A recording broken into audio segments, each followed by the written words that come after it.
hello, namaste. Welcome to Amma News. This is Ankita. నేను ఈరోజు ఒక వెరీ ఇంట్రెస్టింగ్ గెస్ట్తో మీ ముందుకు వచ్చేసాను. She is very beautiful and very energetic and more over multi talented Esther గారు here with us. So మరిన్ని విషయాలు ఆవిడని అడిగి తెలుసుకుందాం.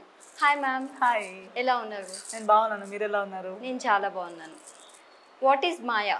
మాయా is an emotional drama okay. with a pinch of horror and thriller అని చెప్పొచ్చు.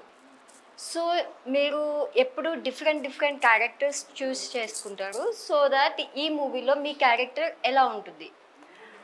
డిఫరెంట్గానే ఉంది మీరు చెప్పినట్టు. అంటే ఇంతకి ముందు చేసిన క్యారెక్టర్స్కి ఈ మాయాలో ఉన్న నా క్యారెక్టర్కి ఏం సంబంధం లేదు. It's a very out of my box, out of my so called stereotypical ఇమేజ్కి చాలా డిఫరెంట్గా ఉంది. నేనే చేసేటప్పుడు అనుకున్నా maybe this is too much, maybe I shouldn't be doing this right now అనిపించింది. But then I think I also believe that we should always do what fears us the most. మనకి doubt అనిపించింది ఖచ్చితంగా చేయాలి. ఎందుకంటే అది చేసిన దాని వల్ల డౌట్ క్లియర్ అయిపోతుంది. వెదర్ నేను చేసింది మంచిదా చెత్తదా అనేది కూర్చొని ఆలోచిస్తూ ఉండిపోతాను, కానీ నిజంగా బాగుండేనా లేదనేది చేస్తేనే తెలుస్తుంది. సో ఆ ఒక డౌట్లో దిగాను ఈ సినిమాలో. బట్ చేసేటప్పుడు కూడా అనిపించింది, బట్ ట్రయల్ షో అయ్యేటప్పుడు కూడా నాకు ఆ భయం వేసింది. అందరూ హౌస్ ప్యాక్, ఫుల్ ఆడియన్స్ ఉన్నారు, full of distributors, media people, cinema people, common audience కాదు. సో వాళ్ళేమంటారు, వాళ్ళ థాట్ని బట్టి సినిమాకి టాక్ వస్తుంది. సో సినిమా ఎలా ఉందనేది వాళ్ళ ద్వారా తెలుస్తుంది అనే ఒక నర్వస్నెస్తో కూర్చున్నా. సినిమా మొత్తం అయ్యాక ప్రతి ఒక్కరు వచ్చి లేదు సినిమా చాలా బాగుంది అనేసరికి, లేదండి ఇది మైనస్ అది మైనస్ అనిపించలేదా, ఏం మాట్లాడుతున్నారండి మీరు, చాలా బాగుంది, మీ పర్ఫార్మెన్స్ అయితే ఇంకా చాలా బాగుంది అని అవన్నీ చెప్పేసరికి I felt that okay this was a good choice, చేసింది ఒక మంచి డిసిజన్. సో ఆ ఒక ఫీడ్బ్యాక్ మీద నేను చెప్తున్నాను ఏంటంటే, డెఫినెట్లీ ఈ సినిమా చూసే వాళ్ళకి ఏదో ఒకటి కొత్తగా పర్ఫార్మెన్స్ పరంగా కొత్తగా చూడడానికి ఉంటుందని అనుకుంటున్నాను. ఓకే, మీకు ఇండస్ట్రీకి వచ్చి 10 years అవుతుంది. సో మీకు సీనియారిటీ వచ్చింది అనుకుంటున్నారా? I think, of course, seniority in terms of experience, in terms of relations. ఇప్పుడు నాకు 10 years ముందు నేను ఆంధ్రప్రదేశ్, తెలంగాణ, హైదరాబాద్కి వచ్చేటప్పుడు knowledge wise I knew nothing. Telugu అనే ఒక లాంగ్వేజ్, తెలుగు ఇండస్ట్రీ అంట, నేను వెళ్ళి ఒక సినిమా చేసి వస్తాను అనే ఒక థాట్తో బ్లాంక్గా వచ్చాను. పరిచయాలు లేరు, ఇంత ఫ్రెండ్స్ లేరు, ఇంత సర్కిల్ లేదు, వెల్ విషర్స్ లేదు, ఆడియన్స్ లేదు, లాంగ్వేజ్ తెలియదు.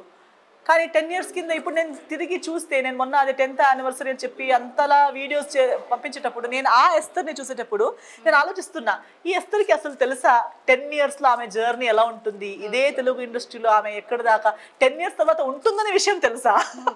So I did not know that. So today go to see, yes I have made a lot of friends, a lot of well wishers, a lot of fans, admirers, colleagues who believe in me. ఎంతో నాకిన్నా ఎక్కువ నా మీద నమ్మకం ఉన్న మనుషులు highest ఎక్కడ ఉన్నారంటే తెలుగు ఇండస్ట్రీలో ఉన్నారు. అన్ని ఇండస్ట్రీలో పనిచేస్తున్నాను, కానీ నా మీద విపరీతంగా ప్రేమ, విపరీతంగా నమ్మకం, లేదు ఎస్తర్ గారు మీరు చేయగలుగుతారు అని నాకే నమ్మకం లేనప్పుడు పుష్ చేసి నమ్మకం ఇచ్చే అంత మనుషులు ఎక్కడున్నారంటే తెలుగు ఇండస్ట్రీలో ఉన్నారు. సో అవన్నీ కలిపి చూస్తే yes I'm a senior technician of Telugu industry. Okay, then senior అయ్యే కొద్ది హీరో అయినా అదే హీరోయిన్స్ అయినా కూడా సో పెద్ద డైరెక్టర్స్తో మూవీస్ చేయాలి అని ప్రతి ఒక్కరికి ఉంటుంది. సో దట్ మీరెందుకు న్యూ డైరెక్టర్స్తో వర్క్ చేస్తున్నారు? పెద్ద డైరెక్టర్స్ కూడా చేస్తున్నాను. అంటే పెద్ద డైరెక్టర్స్తోనే చేయాలి అని అలా ఉండదు. నేను కూర్చుంటాను, నాకు పెద్ద డైరెక్టర్స్, పెద్ద బ్యానర్స్ అంత చాలా మంది ఉన్నారు, తెలుసు కదా మనకి. పెద్దవాళ్ళు అయితే మాత్రమే చేస్తాను, మిగతా వాళ్ళతో చేయను అనేది మాత్రం చేయట్లేదు. పెద్దవాళ్ళతో కూడా చేస్తున్నాను, కొత్త వాళ్ళతో కూడా చేస్తున్నాను. Because I think cinema industry is one place where everybody is equal. అందరికి ఈక్వల్ ఆపర్చునిటీ. ఒక్క ఫ్రైడేకి 10 సినిమాలు చేసిన వాళ్ళకి కూడా అదే రిస్క్, ఫస్ట్ సినిమా ఉన్న వాడికి కూడా అదే రిస్క్, చాలా ఎక్స్పీరియన్స్ ఉన్న వాళ్ళకి కూడా అదే రిస్క్. పెద్ద బడ్జెట్ వేసుకున్న 200 crores cinema, 20 crores cinema and 2 crore cinema, 3 సినిమాలు కూడా ఒకే ఫ్రైడే ఒకే స్క్రీన్ మీద ప్లే అవుతాయి. So cinema industry is one thing, one place where money మనకి బిల్డప్కి వాడుకోవచ్చు, పబ్లిసిటీ టైంలో వాడచ్చు. కానీ మనకు అందరికీ తెలుసు, ఫీల్డ్లో ఉన్న ప్రతి ఒక్కరు, ఎంత పెద్ద హీరో గారైనా, ఎంత పెద్ద ప్రొడ్యూసర్ అయినా ఈ మాటకి నమ్ముతారు ఏంటంటే, ఆయన 200 crores వేసినా, ఒకరు 20 crores వేసినా, ఒక 2 crores వేసినా, ముగ్గురు ఒక్క ఫ్రైడేకి అంతే భయంతో ఉంటారు, అంతే రిస్క్ తీసుకుని ఉంటారు. 2 crores అతనికి 2 crores అంత, ఆయన దగ్గర ఉన్న అంత 2 crores వేస్తుంటారు. 200 crores దగ్గర ఉన్న వాళ్ళ దగ్గర 200 crores ఉన్నంత పెట్టుంటారు. ఇద్దరికి వాళ్ళు పెట్టిన డబ్బులు రావాలని ఉంటుంది. ఆ సినిమా ఆడాలని ఉంటుంది. సో ఆ ప్యాషన్, ఆ ఫియర్, ఆ risk is all the same.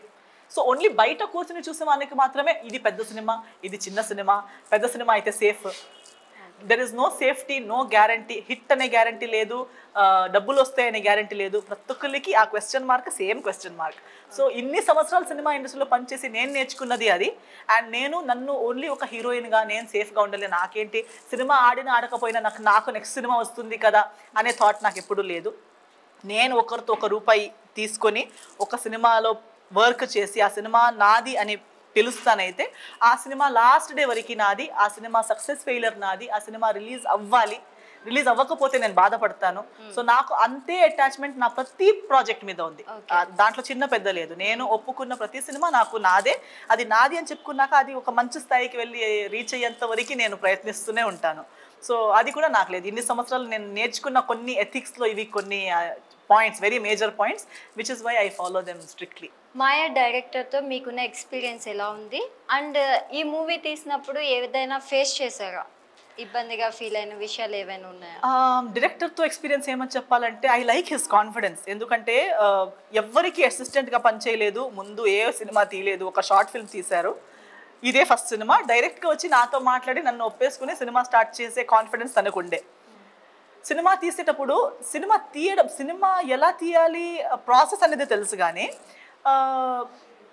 అందరూ తీసే ఫార్ములా తెలియదు. ఇప్పుడు ఇండస్ట్రీలో అందరూ ఎలా తీస్తున్నారు అలా తీయడం తెలియదు. ఎందుకంటే ఎప్పుడు ఇంకో సెట్కి వెళ్ళలేదు, ఇంకొకరు సినిమా ఎలా తీస్తున్నారు అనేది కళ్ళతో చూడలేదు, కానీ సినిమా తీస్తాడంట. సో ఫస్ట్ నేను సెట్కి వెళ్ళేటప్పుడు అందరూ వేరే వేరే రకంగా వర్తిస్తున్నారు. I'm hey what's going on, మీకు తెలియదు ఆ సినిమా ఎలా తీయాలో తెలుసండి అంటారు. మరి ఇలా ఏంటి అలా ఏంటంటే లేదు మనం ఇలా తీద్దాం, అవుతుందండి మేడం అవుతుంది, మనం ఇలా తీద్దాం అంటున్నారు. సో నాకు ఫస్ట్ 2 days అనిపించింది వీళ్ళకి వచ్చా లేదా, రే మీకు వచ్చా సినిమా తీయడం అంటే తెలుసండి కానీ కొంచెం విధానం వేరు అంటున్నారు. దెన్ ఐ రియలైజ్డ్ వాళ్ళకి నిజంగా ఇండస్ట్రీ వాళ్ళు సినిమా ఎలా తీస్తున్నారు అనేది తెలీదు, కానీ సినిమా ఎలా తీయాలో తెలుసు. సో ఆ ఒక ఇబ్బంది నాకు డిస్కంఫర్ట్ ఏం కాలేదు, but it was fun for me to see. అంటే ఒక నాన్ కన్వెన్షనల్ వే ఉంది. ఇప్పుడు కుకింగ్ కానీ అయనింగ్ కానీ మన చేసే ప్రతి పనికి అందరూ నేర్పించిన ఒక విధానం ఉంటుంది, ఇదే కరెక్ట్ అనే ఒక విధానం ఉంటుంది.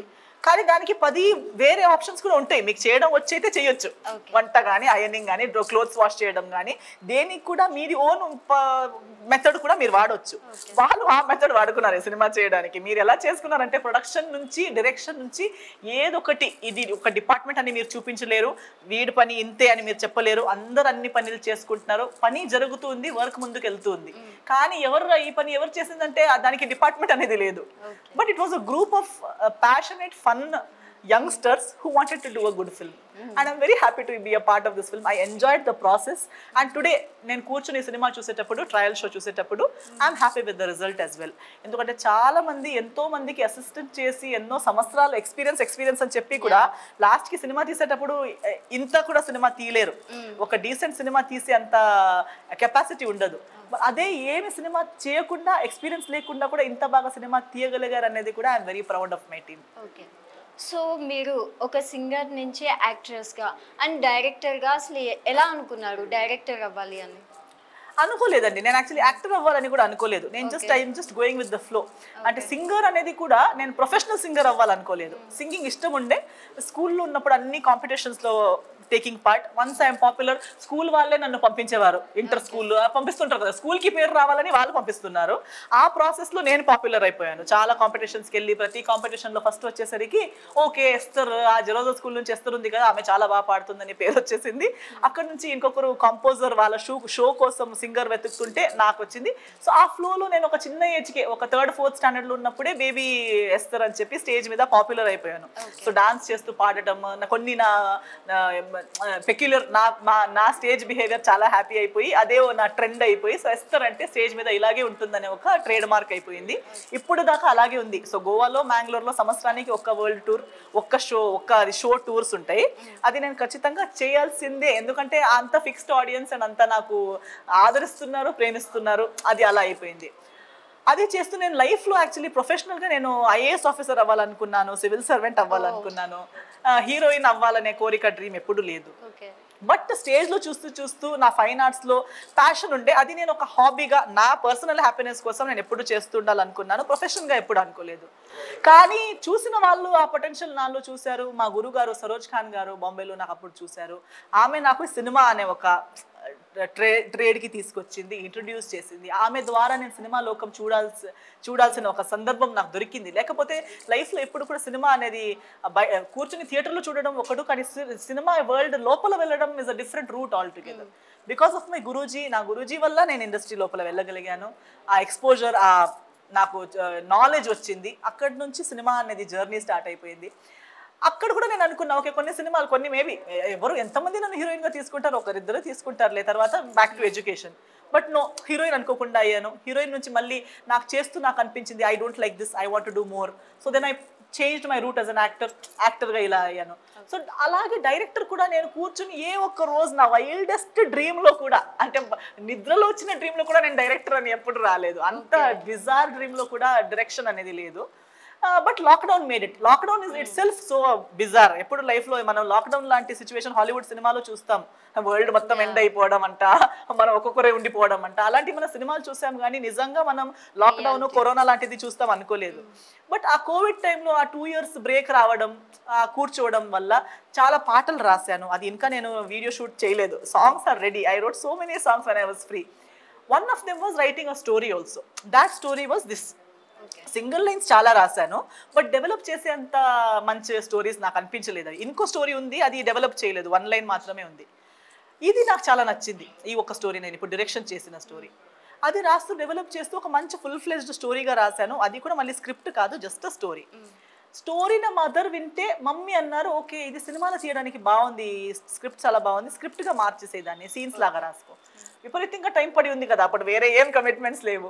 సో కూర్చుని సీన్ వైజ్ రాశాను, డైలాగ్స్ రాశాను, ఒక్కొక్కటి రాసి మేబీ అది just it was a past time. Cinema ఎప్పుడు లాక్డౌన్లో సినిమా తీసే అవసరం, ఇది అలవాటు, ఇది ఏమంటారు సిచ్యువేషన్ కూడా లేదు కదా, అలాంటి ఇది లేదు. So I just wrote. After second lockdown is when ఏదో ఒకటి చేద్దాం అనేసరికి ఈ సినిమా. అప్పుడు కూడా నేను డైరెక్షన్ వేరే వాళ్ళకి ఇద్దాం అనుకున్నా, కానీ అందరూ ఎందుకండి మీరే రాశారు కదా, మీరే రాసింది మీరే చేసుకోవచ్చు కదా. లాస్ట్కి మా మమ్మీనే అన్నారు, అంతమంది చెప్తుంటే నువ్వే చేయొచ్చు కదా, నీకు ఇన్ని సంవత్సరాలు నీకు ఎక్స్పీరియన్స్ అయితే ఉంది, ఎందుకు చేయొద్దు, నువ్వు చేసి చూడు, చేస్తూ ఒక 2-3 days ఫుటేజ్ చూస్తే తెలుస్తుంది కదా, లేకపోతే అప్పుడు చూద్దాం, బాగుంటే ముందుకు వెళ్ళొచ్చు కదా. సో అలా ఇంకొక జస్ట్ ఫ్లోలో చేస్తూ ఫ్లోలో వచ్చిన ఒక ఆపర్చునిటీ, అలా డైరెక్షన్కి దిగాను అంతే. ఓకే, మీరు బోల్డ్ సీన్స్ చేస్తారు. సో అట్లా చేసినప్పుడు మీకు ట్రోల్స్ వస్తూ ఉంటాయి, అండ్ ఆ కామెంట్స్ చూసినప్పుడు వాటి నుంచి ఎట్లా ఓవర్కమ్ అవుతారు? ఓవర్కమ్ అవడానికి ఏం లేదండి, అంటే అది నేను ఓవర్కమ్ అయ్యేంత టెన్షన్ తీసుకోను. అది ఇట్ ఓన్లీ షోస్, నేను ఇంతకు ముందు ఒక ఇంటర్వ్యూలో కూడా చెప్పాను, ఇప్పుడు నేను మాట్లాడడాన్ని బట్టి మీకు నా పెంపకం, నా ఎడ్యుకేషన్, నా సెన్సిబిలిటీస్ తెలుస్తాయి. మీరు మాట్లాడే దాన్ని బట్టి, మీ డ్రెస్సింగ్, మీ బిహేవియర్, మీ బాడీ లాంగ్వేజ్ని బట్టి మీ పెంపకం ఎంత అనేది నాకు తెలుస్తుంది. సో వాళ్ళ బిహేవియర్, వాళ్ళ మాటల్ని బట్టి యాక్చువల్లీ వాళ్ళెంత అని చూపిస్తున్నారు అంతే. It is not about me, it is about themselves. When someone is telling something so silly, stupid things మాట్లాడేటప్పుడు, it only shows that they have not read enough books, they are not enough educated, or they are not traveled enough. వాళ్ళు ఎక్కువ ఊరు వదిలేసి చూడలేదు, వేరే societies చూడలేదు, పోనీ కనీసం వేరే సినిమాలు కూడా చూడట్లేదేమో. Maybe only limited knowledge, limited exposure ఉండటం వల్ల వాళ్ళ థింకింగ్ చాలా లిమిటెడ్ ఉంది. వాళ్ళు ఒక్క సినిమాలా చూడలేకపోతున్నారు. నన్ను పర్సనల్గా ఎస్తర్గా చూసి టెన్షన్ పడుతున్నారు వాళ్ళు. కానీ నేనే సినిమాని అంత సీరియస్గా తీసుకోలేనప్పుడు వాళ్ళెందుకు అంత సీరియస్గా తీసుకుంటున్నారు, అది వాళ్ళ problem. So comments are just, it's only a display of their characters, not a display of my character. Who I am is this is my display of my character. The movies I do are a display of my caliber, not my character. My cinema is a display of my talent, a display of my character. This who I am sitting right now and talking is a display of my upbringing and my character. And whatever they talk in the comment section is a display of their character and their upbringing. వాళ్ళు ఆలోచించాలి. మా అమ్మ నాన్న, ఇప్పుడు వాళ్ళ అమ్మ నాన్న maybe comment section చదివే అంత ఉండదు, ఎందుకంటే వాళ్ళకిన్న పెద్ద జనరేషన్ అయి ఉంటుంది కాబట్టి వాళ్ళు ఆ ధైర్యం మీద రాస్తారు. కానీ ఒక్క నిమిషం ఆగి చూస్తే, నేను ఇప్పుడు రాసే ఇదంతా చెత్త, నా అమ్మ నాన్న గురించి, అమ్మ నాన్న ముందు నేను చెప్పగలుగుతాను ఈ వర్డ్స్ అన్ని, నేను కామెంట్స్లో రాసే వర్డ్స్ని మా అమ్మ నాన్న ముందు చెప్పగలుగుతానా? లేదా ఇంకో పెద్దవాళ్ళ ముందు నేను చెప్పగలుగుతానా, లేదా నేను నిలబడి నేను ఇప్పుడు అన్నోన్ పర్సన్గా కింద రాస్తున్నాను కానీ నేను ఇది నేనేరా నేను చెప్తున్నది అని చెప్పి నిలబడి నీ ఫేస్ నీ పేరు చెప్పి నీకు అదే మాటలు అదే గలీజ్ మాటలు ఆ కళ్ళలో కళ్ళు పెట్టి చెప్పేంత ధైర్యం ఉందా, చెప్పేంత కాన్షియన్స్ ఉందా? అంత లేనప్పుడు అలాంటి పనులు కూడా చేయకూడదు అనేది నా థాట్. కానీ వాళ్ళకి అలాంటి చేసి హ్యాపీనెస్ వస్తుంది అయితే నా వల్ల ఆ హ్యాపీనెస్ వాళ్ళకి వస్తుంది అయితే అవ్వని, ఆ పని కూడా అవ్వని, I don't care. Okay, me personal life చూసుకున్నట్లయితే మీరు చాలా ఫేస్ చేశారు. సో నా ఇప్పుడు మీరు మ్యారేజ్ గురించి మీ ఒపీనియన్ ఏంటి? Today marriage has become a very complicated subject. నేను ఇప్పుడే నా కొలీగ్స్తో కూడా మాట్లాడుతున్నాను. చాలామంది మ్యారేజ్ అవ్వడానికి భయపడుతున్నారు. మన జనరేషన్లో people are so scared to get married, people are so scared to get committed because people are not genuine, people are very complicated. So today I feel marriage should only be between two people who really have respect for each other. ప్రేమ లేకపోయినా పర్లేదు నాకు, I don't think, because ప్రేమ is very subjective. ఒక్కరికి ప్రేమ అంటే ఇది అయి ఉండొచ్చు, ఇంకొకరికి ప్రేమ అంటే అది అయి ఉండొచ్చు. కొందరికి ప్రేమ అంటే ఏమనే తెలియదు, కొందరికి అమ్మాయి అందంగా కనిపిస్తే ప్రేమ, ఆ తర్వాత అందం మారిపోతే ఒక బేబీ పుట్టాక అమ్మాయిది ఫిజికల్ ఆస్పెక్ట్స్ మారిపోతే ఇంకో అమ్మాయి కావాలి, ఇంకో extra marital affair. So where is love, where is commitment? So above all I think only marry someone if you have respect for them.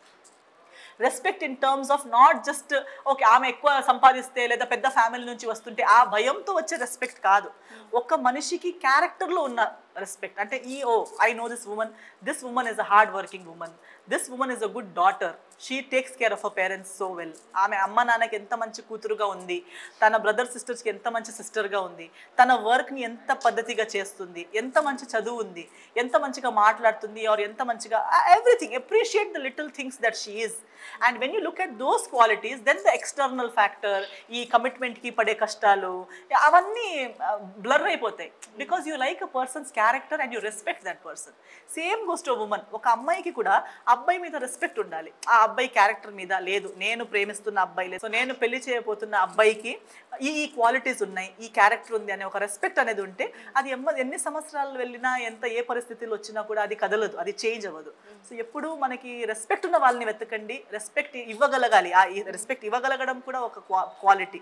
So be respectful and learn to give respect, and only if you respect a person and their feelings, marry them. అయితే women's day వస్తుంది. సో women's డేకి మీరు ఉమెన్స్కి ఏదైనా message ఇవ్వాలి అనుకుంటున్నారా?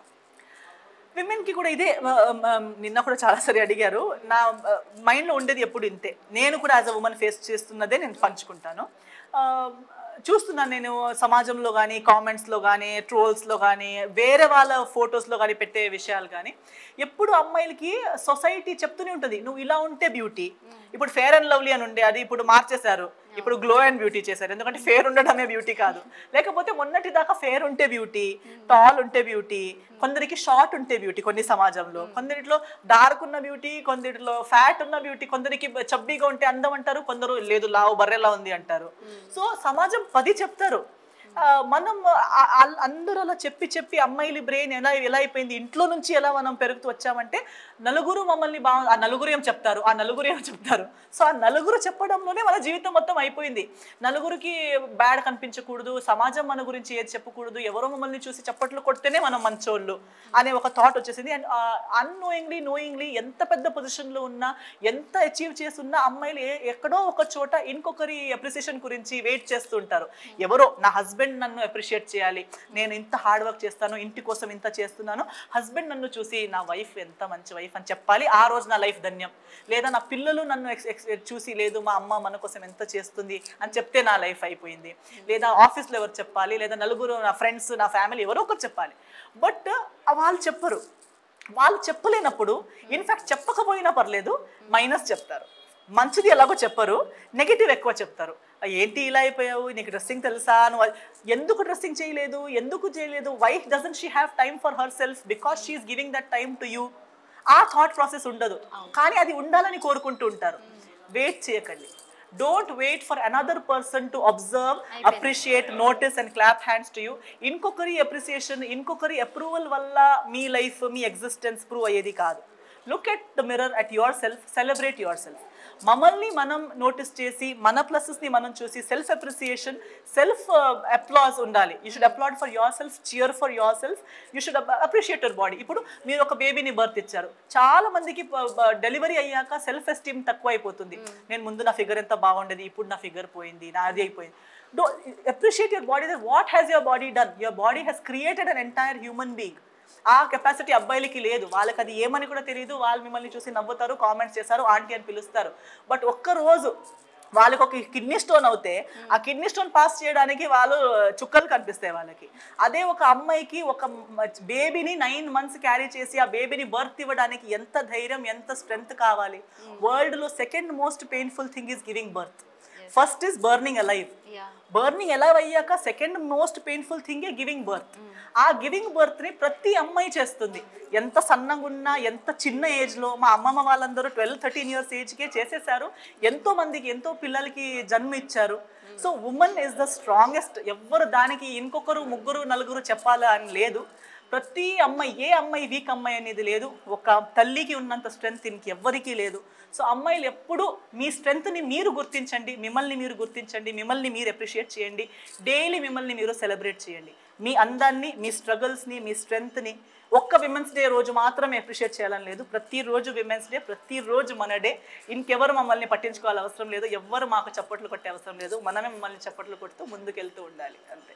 So okay, నేను ఒక క్వశ్చన్ అడుగుతాను. అంటే సీనియర్ మోస్ట్ యాక్ట్రెస్ అన్నపూర్ణమ్మ గారు ఒక స్టేట్మెంట్ పాస్ చేశారు. అర్ధరాత్రి అమ్మాయిలకి తిరగాల్సిన అవసరం ఏంటి, అండ్ పొట్టి పొట్టి డ్రెస్సెస్ వేసుకోవాల్సిన అవసరం ఏంటి అని. దానికి కాంట్రవర్సీగా సింగర్ చిన్మయ్ గారు ఒకటి స్టేట్మెంట్ పాస్ చేశారు. సో మీరు దేనికి సపోర్ట్ చేస్తారు? ఏ ఒక్క స్టేట్మెంట్కి, అది 2 స్టేట్మెంట్లో పూర్తిగా నిజాలు లేవండి. నేను ముందు కూడా అదే చెప్పాను, ఒక 2 ఇంటర్వ్యూస్లో అదే అడిగారు. నేను ఆల్రెడీ చెప్పినట్టు, అంటే నైట్ టైం అమ్మాయిలు తిరగొద్దు అంటున్నారు. కానీ నైట్ టైం అమ్మాయిలు తిరగొద్దు ఓకే, కానీ రేప్ చేసే అబ్బాయిలు కూడా తిరగొద్దు కదా. ఇప్పుడు అదే నైట్ టైంకు అందరూ అమ్మాయిలే పొట్టి పొట్టి డ్రెస్ తిరుగుతుంటే, షార్ట్ డ్రెస్సెస్ వేసుకుని, అప్పుడు రోడ్లో అబ్బాయిలు లేకపోతే కూడా రేప్ జరగదు కదా. ఓన్లీ అమ్మాయిలే ఉంటారు, మంచిగా తిరిగి ఇంటికి వెళ్ళిపోతారు. అబ్బాయిలు ఎందుకు ఉన్నారు రోడ్లో? అబ్బాయిలు ఉండకూడదు నైట్, అది కూడా చెప్పొచ్చు కదా. నైట్కి అబ్బాయిలు రోడ్లో లేకపోతే అమ్మాయిలు ఎలాగైనా తిరగొచ్చు, రేపులు అవ్వవు కదా. ఇద్దరులో ఒకరు, ఎవరు ఒకరు, లేదా ఇద్దరు ఉండకూడదు. ఇప్పుడు సమాజంలో మనం ఫెమినిస్ట్ అంటున్నాము, ఈక్వాలిటీ అంటున్నాము, మన కాన్స్టిట్యూషన్లో రాస్తుంది అందరికి ఈక్వల్ రైట్స్ అంటున్నాము. ఎక్కడున్నాయి ఈక్వల్ రైట్స్? ఎందుకంటే మన మైండ్ సెట్లోనే ఈక్వాలిటీ లేదు కాబట్టి మన సమాజంలో, మన మాటల్లో కూడా ఈక్వాలిటీ లేదు. మిడ్ నైట్ అమ్మాయి తిరగకూడదు అయితే ఓకే, మిడ్ నైట్ అబ్బాయిలు కూడా తిరగకూడదు. అబ్బాయిలు కూడా టైం, మంచి ఇంటి నుంచి వచ్చిన మంచి అబ్బాయిలు ఎందుకు నైట్ 2-3 o'clockకి రోడ్లో తిరుగుతున్నారు? మీరు మంచోళ్ళు కదా, అమ్మాయిలే కదా చెత్తోళ్ళు. ఎప్పుడు డివోర్స్ జరిగిన అమ్మాయి తప్పు, ఇంటి వదిలేసి వెళ్ళిన అమ్మాయిలు తప్పు, పనికి వెళ్ళేది అమ్మాయిలు తప్పు, ఎక్కువ చదువు ఉండేది అమ్మాయిలు తప్పు, మోడర్న్గా డ్రెస్ వేసుకున్నది అమ్మాయిలు తప్పు. అబ్బాయిలు అందరూ మంచోళ్ళు కదా, మీరు మంచి ఫ్యామిలీ నుంచి వచ్చి మంచి అలవాట్లు ఉన్న అబ్బాయిలు కదా అందరూ. మీరెందుకు మిడ్ నైట్ రోడ్లో తిరుగుతున్నారు? మీరు కూడా ఇంటికి వెళ్ళండి టైంకి. 10th మంచి ఇంటి నుంచి వచ్చే అబ్బాయిలందరూ 11-12 కల్లా, నేను చెప్తున్నాను నాకైతే అలాగే ఇష్టం అండి. మంచి పద్ధతి ఇంటి నుంచి వచ్చిన అబ్బాయిలందరూ మినిమం 11 o'clock కల్లా ఇంటికి రీచ్ అయిపోయి ఉండాలి. మంచిగా ఫ్యామిలీతో భోజనం చేసి ప్రేయర్ చేసి పడుకోయి ఉండాలి. ఎందుకు మీరు రోడ్లో తిరుగుతున్నారు? మీరు రోడ్లో తిరగపోవడం వల్ల మీకు ఈ అమ్మాయిలు కనిపిస్తున్నారు, అమ్మాయిలు కనిపించడం వల్ల మీరు రేపులు చేస్తున్నారు. అది కూడా చెప్పొచ్చు కదా. సో ఒక మెజర్మెంట్, ఒక జడ్జ్మెంట్, ఒక రూలింగ్ అనేది ఉంటే సరే, ఒక్కటే రూలర్తో అందరినీ మెజర్ చేయండి, లేదా ఆ రూలర్ని పడేయండి. ఇది అమ్మాయిలకు ఒక న్యాయం, అబ్బాయిలకు ఒక న్యాయం చేసి ఎప్పుడూ న్యాయం అనేది జరగదు. మీరు బాలీవుడ్లో యాక్ట్ చేశారు, అంటే కన్నడ, తమిళ్, వేరే సెక్టర్ లాంగ్వేజెస్లో వర్క్ చేశారు. సో మొన్న రీసెంట్గా జరిగిన అంబానీ మ్యారేజ్లో మన రామ్ చరణ్ని షారుఖ్ ఖాన్ అండ్ వాళ్ళు స్టేజ్ పైకి ఇన్వైట్ చేశారు. సో ఇడ్లీ లైక్ సాంబార్ అన్నట్టు ఇన్వైట్ చేశారు. దానిపైన మీ ఒపీనియన్ ఏంటి? అంటే మీరు బాలీవుడ్లో యాక్ట్ చేసినప్పుడు సౌత్ ఇండియన్ యాక్టర్స్ని వాళ్ళు ఎట్లా ట్రీట్ చేస్తారు? వాళ్ళు మనకి తక్కువ చేసి మాట్లాడడానికి చాలా ప్రయత్నిస్తుంటారు. నాట్ జస్ట్ ఇండస్ట్రీ, ఓవరాల్గా కూడా north Indians always believe anything below Bombay is Madras. వాళ్ళకి 4 states గురించి కూడా తెలీదు, వాళ్ళకి వేరే లాంగ్వేజెస్ ఉన్నాయనేది తెలీదు. But see all this shows that వాళ్ళకి తెలీదు. నేను ముందు కామెంట్స్కి చెప్పినట్టు, ఎవరు ఇగ్నరెంట్గా బిహేవ్ చేస్తారు చూడండి, it only shows their ignorance. ఇప్పుడు మనం కూడా నార్త్ ఇండియన్స్ కి పరాటా అని చెప్పి పిలవచ్చు. బట్ సౌత్ ఇండియన్ ఇండస్ట్రీలో సౌత్ ఇండియన్ పీపుల్లో మన కల్చర్ అంత రిచ్గా ఉంది, మన హెరిటేజ్ అంత రిచ్గా ఉంది, మనకి educated society. Most of the South Indian states అందరూ well educated, majority of us are coming from good backgrounds, good families. So we will never talk like that to another person. ఎప్పుడు Telugu industry famous దేనికి? రెస్పెక్ట్కి. వేరే వాళ్ళు తెలియలేని వాళ్ళు north Indian ఆర్టిస్టులు వచ్చిన వాళ్ళు ఎప్పుడు అంటారు గారు గారు అంటారు, మాకు వ్యాన్స్ ఇస్తారు, బాగా చూసుకుంటారు. ఎప్పుడు తెలుగు ఇండస్ట్రీలో ఎవరి కొత్త వచ్చిన ఆర్టిస్ట్కి బ్యాడ్గా ట్రీట్ చేశారనేది మనకి లేదు. ఎందుకంటే అది మన పద్ధతి చూపిస్తుంది, మన రిచ్నెస్ చూపిస్తుంది. సో వాళ్ళు అలా చీప్గా బిహేవ్ చేయడం వల్ల, లేదా చీప్గా ఎవరినైనా మాట్లాడడం వల్ల మన రెస్పెక్ట్ తగ్గదు. వాళ్ళ రెస్పెక్ట్ వాళ్ళే పోగొట్టుకున్నారు అలాంటి బిహేవియర్ వల్ల. సో నేను కూడా నార్త్లో చాలాసారి అలాంటి బిహేవియర్స్, జలేబీ లాంగ్వేజ్ అని పిలవడము, అందరినీ మద్రాసి మద్రాసి అని పిలవడము, నేను ఎప్పుడు కన్ఫ్రంట్ చేసేదాన్ని. నేను మద్రాస్ నుంచి కాదు, మీకు అసలు మద్రాస్ ఏంటో తెలుసా? మీరు బ్రిటిష్ కాలంలో ఉన్నారా? అసలు ఇప్పుడు మద్రాస్ అనే వర్డే లేదు, ఇంకా మద్రాస్ మద్రాస్ అంటున్నారు ఏంటి మీరు? సో అలా వాళ్ళకి చెప్పి సగం నేనున్నంత వరకు I use to never tolerate such nonsense with me, but it is there in their minds. Yes. Thank you so much Esther గారు for your valuable time.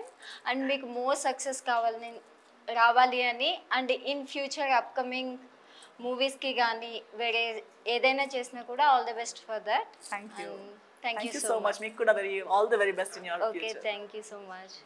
So చూసారు కదండి, నెక్స్ట్ టైం మరొక ఇంట్రెస్టింగ్ గెస్ట్తో మీ ముందుకు వచ్చేస్తాను. అంతవరకు keep watching అమ్మ news. This is Ankita signing off.